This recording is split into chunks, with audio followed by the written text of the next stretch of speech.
What is up, my fellow gamers? In today's video, we are opening up a bunch of packs in Pokemon TCG Pocket. We are also going to have our first impressions review of the game while we are opening up these packs. Like and sub for more amazing gaming content. Without further ado, we're jumping in and we're starting off right now. We do have a sponsor for this video, BlueStacks, but we'll talk about them a little bit later. I want to open up some of these packs and I don't want to keep you waiting. One thing that I like to do is I like to open up the packs backwards so that you can see the back of the pack and then you flip it. Hey, that is a nice Charmander. I actually love the artwork on this Charmander card. But that's my preferred method, opening them up backwards. It makes it more exciting. Let me know which preferred method do you like when it comes to opening up your packs. That Sabrina card is a really good card too. That is a very, very devastating card. So far, not too bad.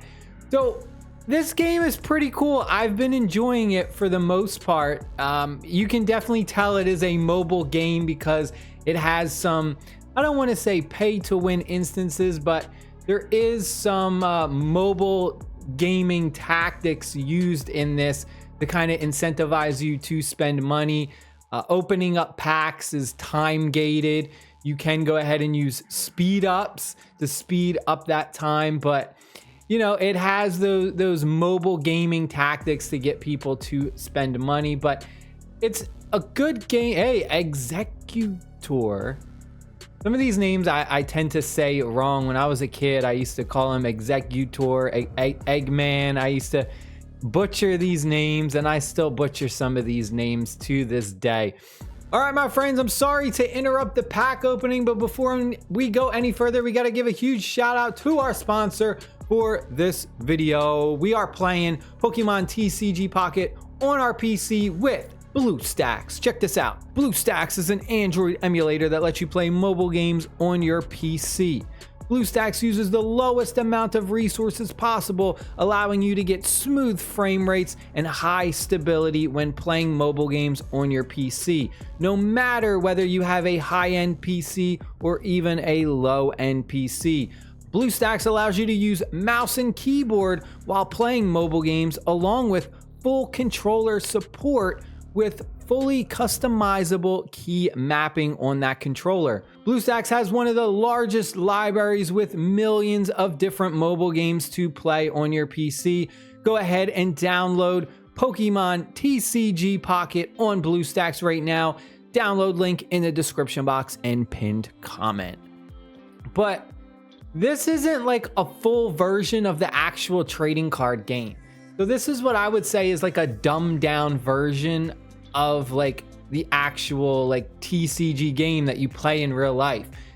You do have your bench and you know you have your characters, you're gonna put out a character, but like there isn't necessarily energy cards. So there's like a spot in the corner that your energy like goes. So you're not worrying and trying to have to like manage energy cards per se. Like it's a bit different than the actual real life game. And also when you knock out an opponent's Pokemon, typically what would happen is you get to get I think it's called like a prize card or something. You have like prize cards. Every time you knock someone's Pokemon out, you draw one of those prize cards. I think there's like 6 of them that you have. And if you go ahead and you draw, you get all 6 of those cards and you win. I'm not like super familiar. It's been a while since I played the actual Pokemon trading card game, but that isn't in this. What you're doing is you basically get a point every time you destroy an enemy's Pokemon, and then once you get 3 points, you kind of win, or if they don't have any bench Pokemon, then you instantly win. So there's like a little bit of things that are different, and I believe it's made to kind of speed up the process. The one thing that you're going to notice with mobile games when they're bringing like trading card games or any type of like game and they're putting it into like a mobile version, what they tend to do is try and speed up the gameplay of it because it is a mobile game, and the way they're trying to market this as is, hey, it's a game that you can play on your phone anywhere and instantly, like fast. So if you're waiting for the bus outside, or you're at a doctor's office waiting, or whoa, Sabrina full art. Let's go. That is a beautiful card. Hype horn. Bah, bah, bah, bah, bah. Wow, look at that. That is absolutely a gorgeous, gorgeous card. I will say that the artwork for these cards, they look amazing. When you pull one of these like real full art cards, one of these rare cards, they look really nice. It feels exciting to pull one of those. But anyway, what I was saying is it's made for you to have a short games. You're supposed to play a game and it's not supposed to take like a long time. Whereas if you were to actually sit down and play like the real live Pokemon trading card game, those games, you know, they can last 30, 40 minutes. You know, it can last a very, very long time if you're playing by the full rules. So this is kind of a dumbed down version for mobile users, so that you still get your kind of fix of cracking open packs, collecting cards, building decks, battling other people, and also battling a computer. But you're doing it in a more fashionable state of saving a lot of time. So, you know, these matches, they typically only take 10 minutes, 15 minutes. You know, it depends. You can have some long matches. Don't get me wrong. You can have some long matches in this. But I think it's still pretty fun for what it is. I think you have to kind of look at it as like it is a mobile game, and you have to understand that they're trying to make money because it is free to play. In a sense, you're not spending any money up front. Anyone can go ahead and download this game and start jumping into it. The one thing that they do is they give you a lot of those reduced timers early on at the beginning when you first start as a new player. And then opening up packs becomes like really, really, I want to say like at a crawl speed. But, you know, from when you first start playing, you're cracking open packs like crazy. And then eventually it really, really slows down. And then you're not opening up packs as much. What? Look at that. Wow, that is a beauty. Charizard EX, hype horn, bah, bah, bah, bah, bah. Dang, look at that. Wow. 4 diamonds at the bottom. Look at the artwork on this Charizard EX. That is absolutely gorgeous.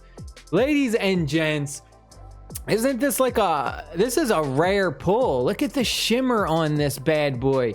Isn't this like a 0.033% chance or something? I know that's like a really rare chance, a rare card to pull that. I know it's like less than 1% chance to pull that. It's really like a crazy percentage. It's not the big boy though.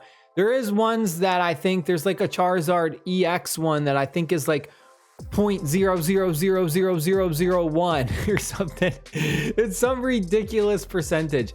So we didn't get like the super broken one, but like that one is still a really rare pull. We got an Arbok, which looks pretty nice. We got a Dudo. But yeah, I do like this game. But like I said, you know, it gives you that high of, hey, I'm opening up packs. You're opening up so many packs at the beginning, and then it's like, oh no. If you want to get that dopamine hit, it's like, hey, spend some money to get that, you know, opening up packs feeling again, because it really slows down. I do like the events. They got some really nice events going on for that'll give you like different promo packs, and then they have special cards inside of them. So I think the PvE content in this game is amazing. So like basically the events and like teaching you the game and playing against the computer is really fun. It's simple, it's easy to do. The game also what? Hyper Machamp EX full art. Look at this bad boy. Wow. That is another gorgeous card, man. We are getting some really amazing pulls, ladies and gents. Another EX. But this one, I think, is this one more rare than the Charizard one? Because this is a full art card. The Charizard EX wasn't, I don't think, full art. This one is full art. Man, that is a gorgeous Machamp we just pulled. Holy cow. Wow, look at that bad boy. Look at the shimmer, the rainbow shimmer. Wow, that is amazing. What luck. I mean, we're doing pretty good, I would say, with this pack opening. So, as I was saying, what was I saying? I got so distracted. I got so excited from opening up that Machamp. That Machamp was incredibly gorgeous. The game has an auto battle feature or an auto play feature, which is something I haven't seen in mobile TCG games, at least for the ones that I've played. Typically, you have to manually play out the game. So I was like, wow, this game has an auto combat feature, an auto battle feature, and it's a hit or miss. Sometimes playing it on auto, it helps you see some different strategies. If you are a new player, like watching the game on auto actually can like help you out a little bit. But there are some instances where I was doing like an event. I was doing the Venusaur EX event, and I was running it on auto, like one of the highest difficulties, using one of the fire decks. And like some of the moves it would make were really questionable on auto. And I'm like watching it and I'm like, ooh, a victory bell. Ooh, that is another really nice card. That's a 3 diamond bad boy.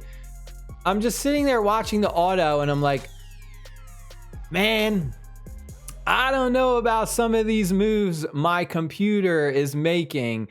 I'm like, I gotta turn this off of auto and do this manually, because some of these moves are very questionable.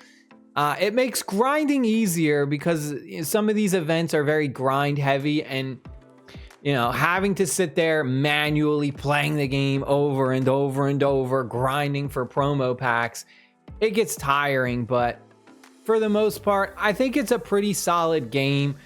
I do recommend it personally. I say if you're into Pokemon, if you're into the trading card game, even if you're not and maybe you just want to learn how to play, I think this is a great stepping stone for new players to kind of learn how to play. Maybe if you're an adult and you want to get your kids involved, or maybe you're a kid and you're interested in this, but you just don't have anyone to play with or anything. Like, it really bridges the gap for some disconnects depending on the people. Whether you don't have people to play with, you can't afford to actually buy the cards in real life, but you still want to play. So there's a lot of good things for this game. You just have to understand that there are, whoa, a pincer, full art pincer. It is a 1-star. Wow, that is a really nice looking card as well. Like I said, the artwork on these cards, man, they're really awesome. I love the artwork. That's probably what I would say one of the biggest selling points with card games is if they have really good art. I mean, you're halfway there. Then the next part is, does the game actually play well? But yeah, I think it bridges the gap for people who have, problems with certain things where they don't have people to play with.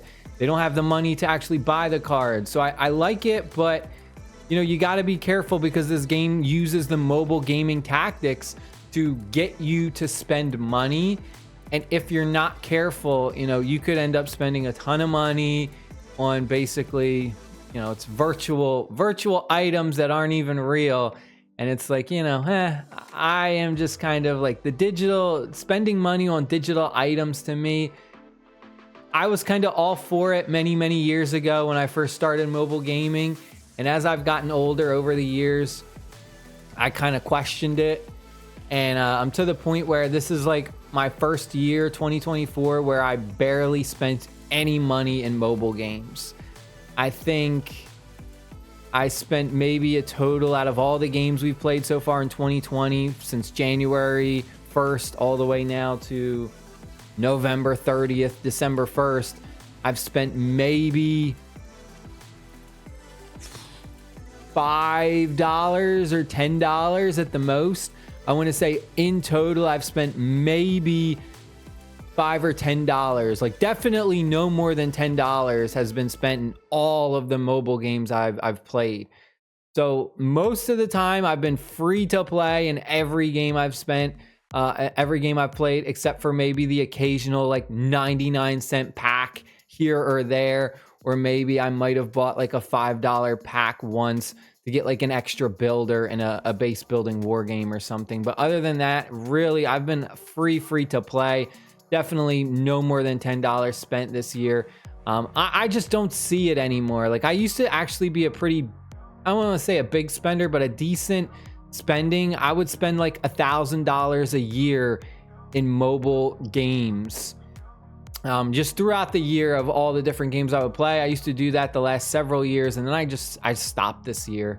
I was just kind of like, I don't know, man. Maybe it's me getting old, or maybe it's me just not seeing the value, and you know, it just feels like you waste money and then you don't really play the game anymore. And that's kind of one of the things is I don't typically play games for that long. I like to jump around and try different games. So maybe that's me. Maybe if I was more heavily invested in stuff, maybe I might feel more inclined to. But yeah, I hope you guys have been enjoying this pack opening and this little chat about the game, Pokemon TCG Pocket. It's a great game. I recommend it. Just be careful spending. And yeah, that is going to be it for our last pack opening. Stay happy, stay safe, and I'll see y'all later. Peace.